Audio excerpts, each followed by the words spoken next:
bounces out. We have a spin cycle. Gets away immediately. Moving up on the outside. Blind Date. Chica Una. Gorgeous Queen. Perfect Choice is racing in peep. Rushing up Traditional Dream. In command, Pride and Joy and Find Happiness. Trails the field. Into the turn they gallop. We have a spin cycle. The leader by a length. Blind Date is right behind in second. Chica Una is racing in third. Gorgeous Queen now in fourth.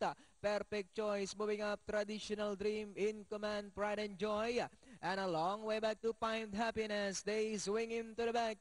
Blind Date now takes the lead by Olalenka. His spin cycle. Dash back in second. Chica Una in third. Gorgeous Queen. Perfect Choice moving up by Trelao in command. Traditional Dream.